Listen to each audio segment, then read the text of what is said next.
যদি বলি সিনেমার নাম নায়ক, যদি বলি গল্প হলেও সত্যি, তেমন একজন মানুষ, তেমন একজন ব্যক্তিত্ব আপনারা সবাই চেনেন। একবারে নায়ক, একবারে গল্প হলেও সত্যি বললে চেনেন। এমন একজন সিনেমার চরিত্র, এমন একজন রূপলী পর্দার চরিত্র,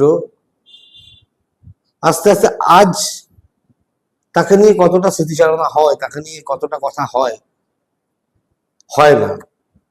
এবং তার লেগাসি যিনি বহন করছেন, সেই মানুষটা আপনাদের আশেপাশেই ঘুরে বেড়াচ্ছে, আমাদের আশেপাশে ঘুরে বেড়াচ্ছে। আমরা কখনো দেখি, কখনো দেখেও দেখি না, কখনো জানি না। আমাদের দ্য কালচারাল ক্যাপিটালের পডকাস্টে আমরা সেটাই চেষ্টা করি, অচেনা তারার খোঁজে। যিনি তারা, যার তারা মানে কোনো মানুষ নন, তারা মানে তার কাজকর্ম তারকা সুলভ, তারকার যোগ্য, তারকা হওয়ার যোগ্য, তেমন একজন মানুষ আমার সঙ্গে বসে আছেন। দাস সুব্রত, নমস্কার, আপনাকে স্বাগত। ধন্যবাদ।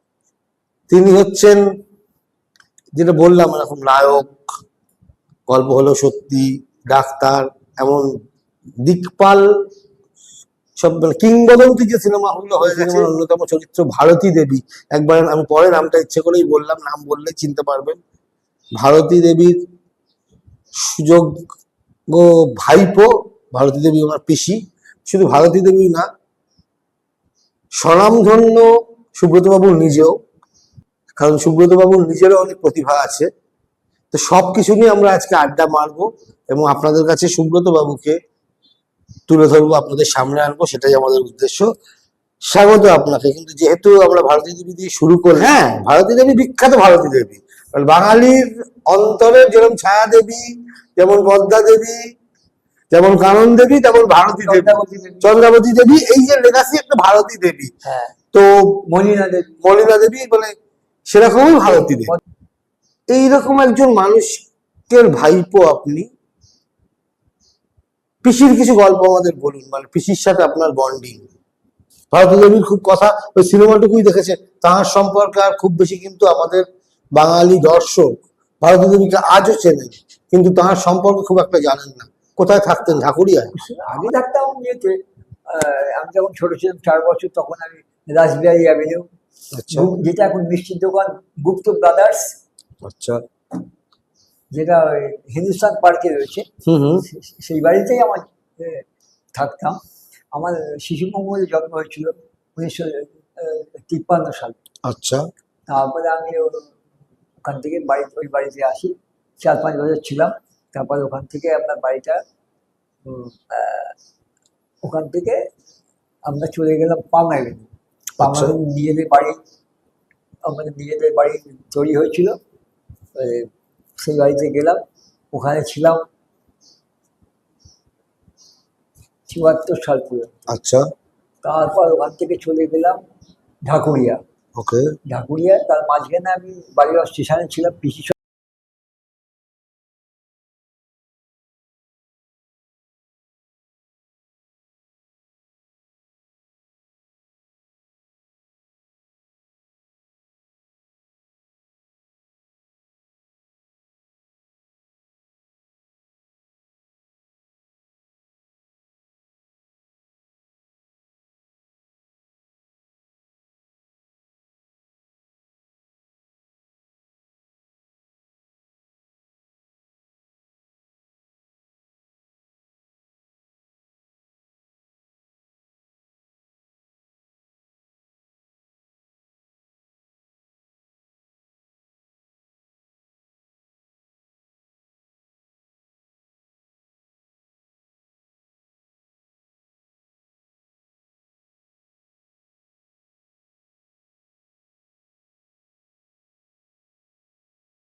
আচ্ছা, হয় সেখানে যদি না, আপনাকে বাজিয়েছি মানে সেই আমাকে বাজালে আমি তাড়াতাড়ি শিখে যাবো। আমি বাজাবাজি আচ্ছা আচ্ছা, আপনি তবলা বাজাতে পারতেন না? তবলা বাজাতে পারছি এখন আমার। না, আপনি যেটা বলছিলেন যে আপনি প্রথমে আগে বলুন, আপনাকে আপনাকে থাকেন কোথায় আপনি? আমি তো থাকতাম আমার বাড়ি থেকে। না, এখন? আমি বাড়ি থেকে আমার 16 সালে আমি অ্যানিম্যাল আমার আচ্ছা পাল্লায় পড়লাম, যে ওর বাড়িতে কেউ দেখে না। তা আমি ওনার সাথে দেখা করে ওনার কুকুর বেড়াল করে দেখা করতে গেলাম। তা 5 বছর আমি ওই ক্রেসে ছিলাম। আচ্ছা তা বাড়ির লোক ধান্দা পাচ্ছিল কাজ। সে বলে 5 বছর যখন আসেনি তোমার পিসিমামার নামে খাওয়া দাওয়া থাকা সব মাস করা সব ব্যবস্থা করে দিয়েছে।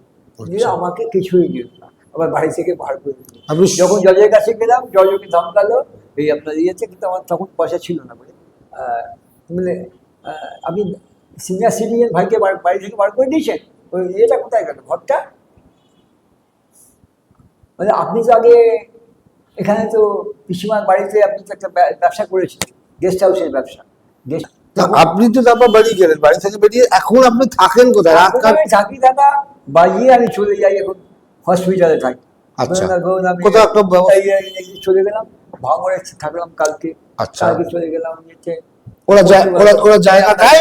না, ঠিক আমার আছে। জায়গা নেই এখন। আমি এখন এইভাবে থাকি, আবার কেস করে ঢুকতে হবে। কেসেও আমি জিতে আছি আচ্ছা। প্রায়। খুব ধমকালো জজ, খুব ধমকালো। তারপর আমি পয়সা করি তখন আমি তাই অটো চালাতাম। আপনি অটো চালিয়েছেন? মানে ভারতী দেবী, 36 বছর। ভারতী দেবীর ভাইপো, হ্যাঁ। যিনি ভারতী দেবীকে, আপনি তো মানে ভারতী দেবী তো সন্তান ছিলেন না, না, তো মুখাগ্নি, দুই ভাইকে দেখেছি, দুই ভাই। তো আপনারাই মুখাগ্নি করেছিলেন? হ্যাঁ, মুখাগ্নি আপনারাই করেছিলেন? মুখাগ্নি আমি করেছি, সদ্য আমি করেছি। দাদা তখন একটু মাথাটা সেই ব্যাগ হয়েছে। আচ্ছা, উল্টো ও করতে তো আপনি সব কাজ করেছিলেন? আমি করেছি। তো সেই তাকে আপনাকে পয়সার জন্য অটো চালাতে হয়েছে? হ্যাঁ, তো পয়সার জন্য আপনাকে অটো চালাতে হ্যাঁ, হয়েছে? আমি কুকুর ব্যাগ খাওয়াতাম, সবই করতাম। আমি বাইরে নেশা করি না, মদ গাঁজা বিড়ি সিগারেট খাই না। এটা আমার নেশা, নেশাটাই প্রেম। আর গান, মিউজিক? সবই তো করেছি, কিছু বাকি না, এখন আপনি যেটা করেন, আপনার সোর্স অফ ইনকাম হচ্ছে ফুটপাতে বা বিভিন্ন জায়গায় গান এখন বলে বাজিয়ে। বেড়াল বেড়াল খাওয়া, বেড়াল না না, ওটা তো খাওয়া না, সোর্স অফ ইনকামটা হচ্ছে ওইটাই তো বাজিয়ে। আরো বেশি ইনকাম। আগে অটো চালিয়ে যে 600, এখন খাটলে বা 2000 টাকা ইনকাম। কটা গান করেন সারাদিন? হ্যাঁ, মানে গান বাজনা কি করেন? বাজান একটা ছোটখাটো একটা প্রোগ্রাম হয়ে যায়, হ্যাঁ, কতক্ষণ সেটা? 3 ঘন্টা 3 ঘন্টা তারা একটা জায়গায় প্রোগ্রাম করলে 4 ঘন্টা। 2000 টাকা চলে এলো? হ্যাঁ, আচ্ছা, এটা আমি একটু মাঝখানে আপনাকে আটকাচ্ছি, হ্যাঁ, সেরকমই তো। এবং এটার মধ্যে আপনার কোনো লজ্জা নেই যে আপনি না, ভারতীয়? না, লজ্জার ব্যাপার নয়। যত লোকের সাথে আপনি মিশবেন কাছাকাছি, তত আপনি ফ্রি হবেন, তত আর্ট কানেকশনটা বেশি হবে। লোকে রাস্তায় বসে আছে, হ্যাঁ, হ্যাঁ। তুই রাস্তাটাই লক্ষ্মী, রাস্তাটাই লক্ষ্মী, রাস্তাটাই পয়সা দেয়, বাড়ি পয়সা দেয়, রাস্তাটাই মহালক্ষ্মী, সবাইকে এই রাস্তাতে পয়সা দেয়। হ্যাঁ, মানে স্টেজেও গান করতে হয়, সেটাও বাড়ি থেকে বেরিয়ে করতে হয়। হ্যাঁ। ফুটপাতে হলো, ফুটপাতে এবং সেখানেও মানুষ দেখছে, এখানেও মানুষ দেখছে। ফুটপাতে বসলে আপনি সাবলীলতা ফিরে পাবেন। লোকের সাথে যাই করো, দাদা কি, হ্যাঁ দাদা চা খাবেন, হ্যাঁ দাদা চা খাওয়াবেন, হ্যাঁ নিশ্চয়ই। এবং লোকের সাথে স্বাভাবিক। ওই জন্য যারা দেখবেন ফুটপাতে বসে তারা কিন্তু ফ্রি হয়, তারা কিন্তু জড়তা থাকে না। কিন্তু বাড়িতে বসে গান করছে, আর একদিন স্টেজে গিয়ে তখন আপনি হাত পাত কাঁপবে, লোক থেকে ভয় পাচ্ছে। সেই ভয়টা তো ভূতের খুব ভয়টা, স্পন্টেনিয়াস জলসা, এটা খুব স্বতঃস্ফূর্ত একটা জলসা। স্বতঃস্ফূর্ত জলসা। বাহ! এবং সেখানে আপনি অর্গানাইজার, আপনি শিল্পী, হ্যাঁ, আপনি সব। আমি সব। আবার আমি ডায়লগ লিখি, প্রচুর ডায়লগ।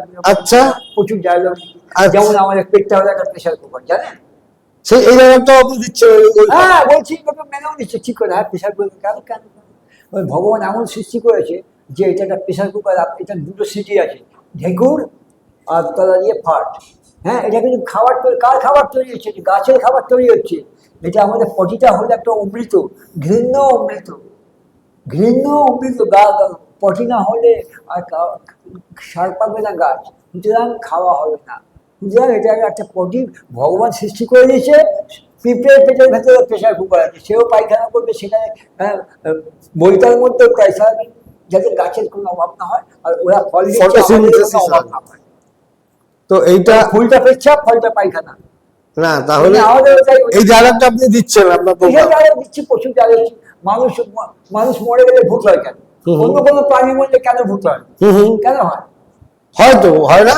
খুব একটা দেখা যায় না। আচ্ছা, গল্প শোনা যায় না। গল্প মানুষ- কেন? মানুষ মরলেই ভূত হয় কেন? কেন? মানুষ একটা বিষাক্ত আত্মা, আচ্ছা পৃথিবীকে ধ্বংস করতে এসেছি আমরা। আচ্ছা। আমরা যতই বলি ভগবান কেন, না না, তুমি যাদের রক্ত বীজের ঝাড়ের মতো, তোমরা পৃথিবীকে ধ্বংস, রক্ত বীজের ঝাড় আমরা।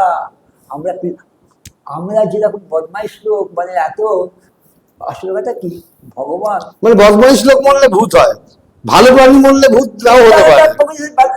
আরে কলিযুগটা কে গেছে? কলিযুগ ফলিযুগ কিচ্ছু না। বাঘ সিংহ ইঁদুর বেড়া ছাড়া এক আছে। হ্যাঁ, মানসিক পয়জন করে বলে কলিযুগ এনেছে। আচ্ছা, এগুলো এগুলো কি আপনার স্পন্টেনিয়াস আসে নাকি আপনি লিখে রাখেন কোথাও? তাই না? মানে আপনাকে ডায়লগ দিতে হয়, হ্যাঁ। কোনো সিনেমার ডায়লগ ফাইলাতে হয় না, সব নিজের লেখা ডায়লগ। সৌরভকে বললাম আপনি মেয়ে ছেলে কেন, মেয়ে ছেলে আমার এক্সট্রাই প্রমাণ। সৌরভকে বললাম মানে আপনি যখন আপনি দাদাগিরিতে গেছিলেন। হ্যাঁ, সৌরভ বললাম, সৌরভ তোমার সৌরভ বললাম, আরে মীরের সাথে প্রোগ্রাম হতো, মীরের সাথে প্রোগ্রাম থাকেনি? কোথায় ইয়েতে আপনার ওই? আরে আমার নেক বলে, আচ্ছা আচ্ছা। মীর তো আমার ভক্ত হয়ে গেল। আমার ব্যাগটা নিয়ে, যখন ডাক্তারবাবুর ব্যাগ নিয়ে যায় না, আসিচ্ছে আমার নিয়ে গেল, আমার জড়িয়ে ধরলো, আমার কোলের মধ্যে এসে বসলো। আচ্ছা, তো কি কনভারসেশন হলো? তাই সৌরভকে মেয়ে ছেলেটা বলুন, সৌরভকে কেন ওই যে বলেছেন? বললাম যে এক্সট্রাই প্রমোশন আমরা। আচ্ছা, ওই একটা জন্য- এক্সট্রা প্রমোশন, একটা ওয়াই প্রমোশন। ওই জন্য ছেলে ছেলে বিয়ে হচ্ছে কেন? আমার ছেলে ছেলে হোমোসেক্স আছে, বুঝতে পেরেছি। তাই তো? এটা আপনি তো সৌরভ না, কি এটা বললো লজ্জা করার শুনে? কিছু না, এটা বিজ্ঞান। এটা লজ্জা করার কিছু নেই, বিজ্ঞান। সৌরভ কি বললো শুনে? সৌরভ তো তখন না, ঠ্যাং তুলে হাতটাই দিল, পড়ে যাচ্ছিল, পড়ে যাওয়ার মতো হয়ে গেছিল। এত ভালো লেগেছে আমার সাথে। আমাকে তো, আমরা হল অফ ফেমে নিয়ে গেলাম। আচ্ছা, 10,000 লোককে হারিয়ে গেছে, কিসে 10,000 পার্টিসিপেন্টকে হারিয়ে গেছে। প্রশ্ন উত্তরে? পার্টিসিপেন্ট, আচ্ছা। 10,000 বাছাই করে 10,000 লোক। 6 বছরে যত খেলা হয়েছিল, যত খেলা 10,101 মধ্যে আমরা 16 জনকে নিয়ে তার মধ্যে, সেটার মধ্যে আচ্ছা। আমার তো ইন্টারন্যাশনাল বই হয়েছিল, পারিয়াড অফ মুভি। এই যে আপনি পারফরমেন্সটা করেন বিদেশে, এটা খুব সিরিয়াস একটা জিনিস বলে ধরা হয় বিদেশে। বিদেশে? হ্যাঁ, যে একজন গিটার, আমরা দেখেছি বিভিন্ন সিনেমায় যে একজন গিটার বাজাচ্ছে। কি বলে, রকস্টার না কি বলে? হ্যাঁ, আমিও জানি না, কিন্তু গিটার বাজাচ্ছে, প্রচুর লোক শুনছেন এবং তারা ভালো পারফর্ম করছে। দেখুন, আপনি যেখানেই পারফর্ম করুন, আপনি ভালো পারফর্ম না করলে লোকে আপনার সামনে 2 সেকেন্ডের বেশি দাঁড়াবে না। এবার আপনি আমায় বলুন, এই যে কনসেপ্টটা আপনি পেলেন কোত্থেকে? এটা কি আপনি মানে বাড়ি থেকে, ঘর থেকে বেঘর হয়ে গেলেন সেই জন্য না, না, নাকি এটা আপনার practice ছিল। এই ধরনের না, প্রোগ্রাম? না, এই ধরনের বিষয় না। আপনার লজ্জা করতো না যে আপনি ভারতী দেবীর ভাইপো? না, না, লজ্জা কেন, বলছি আমরা স্বাভাবিক স্বাভাবিক ফিরে পাচ্ছি। আচ্ছা আমাকে তো ফ্লেক্সিবল হতে হবে, আমাকে স্মার্ট হতে হবে। লোকের সাথে যত মিশবেন তত তো আপনি স্মার্ট হবেন, আচ্ছা। এবং তত আপনি মানসিক রোগ থেকে মুক্ত হবেন। মানে যিনি করছেন ধরুন বড়, তিনিও তো টাকার বিনিময়ই করছেন, আর আপনি সরাসরি টাকাটা তার হাত থেকে নিচ্ছেন। হ্যাঁ। এই হচ্ছে তফাৎ। একই ব্যাপার। ব্যাপারটা তো একই। একই ব্যাপার। তো আপনি যে পারফর্ম গুলো করেন, আপনি ডায়লগ দিয়েছেন বললেন, আপনার গান শুনলাম, হ্যাঁ। তো তার মধ্যে পারফরমেন্সের মধ্যে তো মাউথাল গানটাও থাকে। মাদার আছে। কোন একটা গানের ছোট্ট কলি যদি আপনার সঙ্গে মাউথাল গান থাকে, আচ্ছা, এইটা ভীষণ আমরা, মানে আমার খুব ইন্টারেস্টিং লাগলো বলে আমি শুনলাম, মানে এটা তুলে ধরলাম যে যেটা বলছিলাম যে বিদেশে এই ব্যাপারটা কিন্তু আচ্ছা। ভীষণ ভাবেই হয়। আমরা আমাদের দেশে লজ্জা পাই যে ফুটপাতে গান করছেন। বিষয়টা পারফরমেন্স, বিষয়টা ভিক্ষে নয়। না, না, একটু আমি হাত ছাড়বো না, এই সে দিয়ে যাবে। ওই সুরটাই ঢুকে একটু ছোট্ট করে শুনি।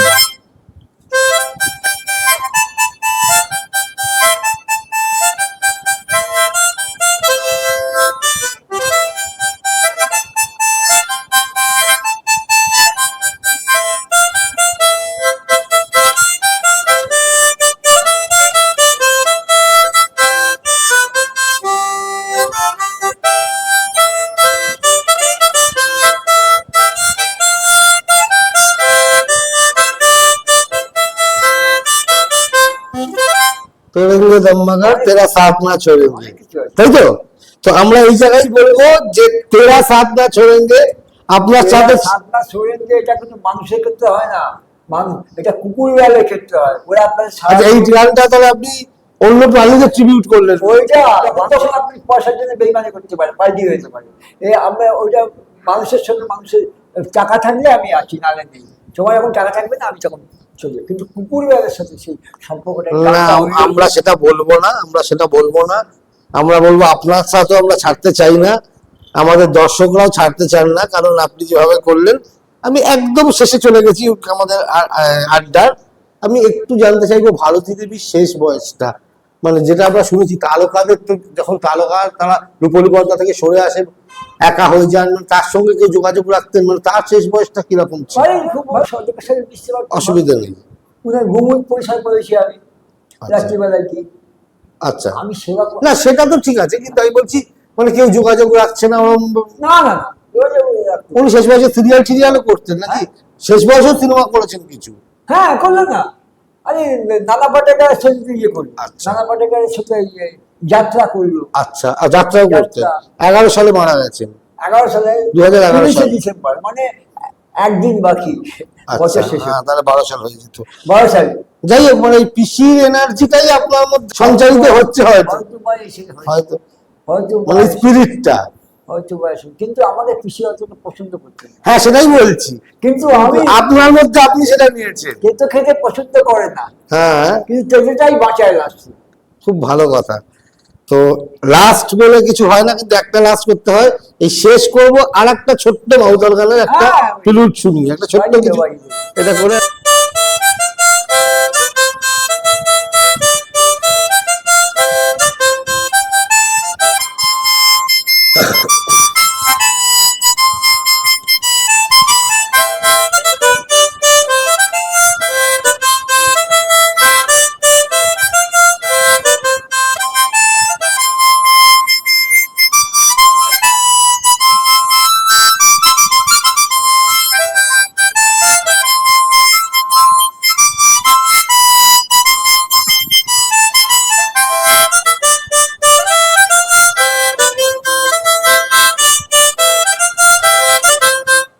এই স্পিরিটটা নিয়েই, এই হাসি, এই স্পিরিট এই নিয়েই দ্য কালচারাল ক্যাপিটালের আজকের সুব্রত বাবুর সাথে আড্ডা আমরা শেষ করছি।